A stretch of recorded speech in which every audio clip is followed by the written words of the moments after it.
bab 4 kita ada 4 subtopik. 4.1 tisu vaskular, 4.2 pengangkutan air dan garam mineral, 4.3 translokasi dan 4.4 fitoremediasi.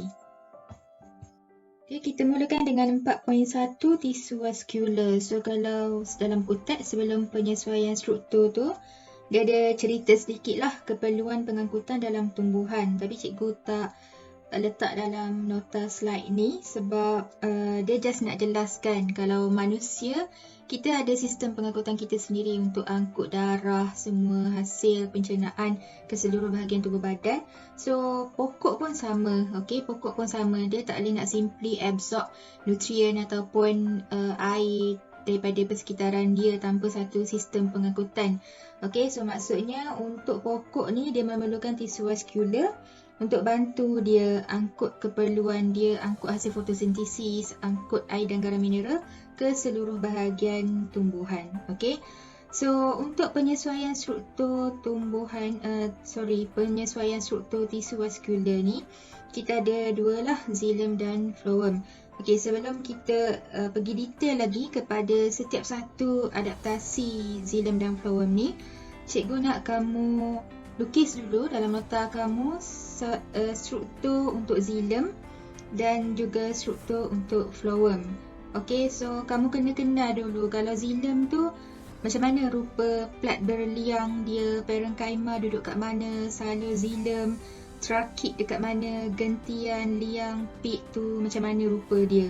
Okay, and then phloem pun kamu kena kenal pasti mana satu sel rakan, plat tapis, liang, berbenang sitoplasma, tiub tapis. Okay, so gambar rajah ni cikgu lagi prefer untuk kamu letak dalam nota kamu sebab dia lagi clear nampak keratan membujur untuk xilem dan phloem. Okay, untuk phloem dalam buku teks tu cantik dia punya gambar 3D dia, tapi just untuk kamu tengok je lah. Okay, untuk kamu kena pasti dalam nota tu tak perlu masukkan. So masukkan dua gambar pertama ni sahaja dulu sebelum kita pergi detail kepada nota seterusnya. Okay, okay, bagaimana tisu vaskular ni dapat menjalankan fungsi dia dengan efisien adalah dengan adaptasi struktur xilem dan phloem tu sendiri. So kita tengok penyesuaian struktur xilem dulu. Okey, fungsi dia kamu dah familiar. Yang pertama, mengangkut air dan garam mineral ke daun dan batang tumbuhan. Selain daripada tu, ia juga memberikan sokongan mekanikal kepada tumbuhan. Okey, so ada dua struktur adaptasi oleh xilem ni. Yang pertama, saloxilem tu sendiri, yang mana ia terdiri daripada sel-sel mati dan tidak mempunyai sitoplasma. Bab satu hari tu kita dah bincang struktur xilem ni, ciri-ciri struktur xilem. So kamu boleh tengok balik. Bila dia tak ada sitoplasma, maksudnya organel pun tak ada lah. Okay? Dan dia tersusun memanjang dari hujung ke hujung untuk memudahkan pengangkutan air dari akar ke daun. Okay? Sebab tu cikgu suruh lukis dulu struktur yang kat depan tadi tu, so that kamu boleh nampak macam mana rupa saloxilem tu. Dan yang ketiga, dinding saloxilem mempunyai penebalan lignin yang tidak sekata untuk, okey, yang ni dia support saloxilem tu supaya tidak ranap oleh daya tegangan dan perubahan tekanan yang terhasil apabila air bergerak melaluinya. Okey, mungkin view kamu sekarang ni kamu tak rasa yang air yang diambil, diserap oleh akar ke batang tumbuhan tu, mungkin untuk pokok yang kecil kita tak nampak tekanan tu sebagai besar.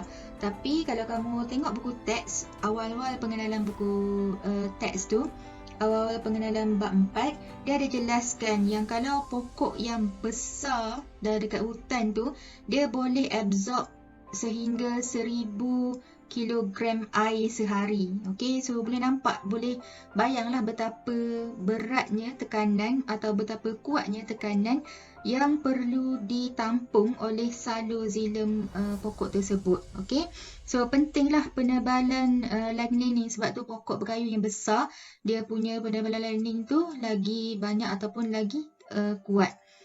Dan okey, so penebalan lignin tu juga untuk menyokong pokok daripada lenturan.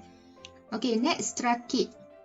So trakik ni juga dia mempunyai penebalan lignin dan liang untuk membenarkan pergerakan air ke sel trakik bersebelahan. Okey. Alright, so settle xilem, kita pergi kepada phloem. Okey, so fungsi phloem macam biasa mengangkut dan mengagihkan sebatan organik terlarut seperti sukrosa, asid amino dan hormon ke seluruh pokok. Okey, dan tisu phloem merupakan sel hidup kerana mempunyai sitoplasma. So dia quite different lah daripada xilem tadi. Okey. Walau bagaimanapun, tiub tapis dia tidak mempunyai nukleus ribosom dan vakuol walaupun dia mempunyai sitoplasma. Okey. Hal ini untuk membolehkan sukrosa melalui tiub tapis dengan lebih mudah. So that organel-organel seperti nukleus, ribosom dan vakuol tu tak mengganggulah laluan sukrosa untuk melalui tiub tapis. Dan di kedua-dua hujung tiub tapis terdapat plak tapis yang mempunyai liang yang membolehkan sebatan organik mengalir dari satu tiub tapis ke tiub tapis seterusnya. So plak tapis ni dia macam connect lah daripada satu tiub ke tiub tapis yang seterusnya. Dan sel rakan mempunyai mitokondria bagi membekalkan tenaga ATP untuk mengangkut sukrosa dari daun melalui tiub tapis secara pengangkutan aktif. Okey. Kamu boleh relate bila benda hidup ni, disebabkan phloem ni adalah sel hidup, so kerja dia macam berat sikit. Bila kerja dia berat, dia kena ada tenaga ATP.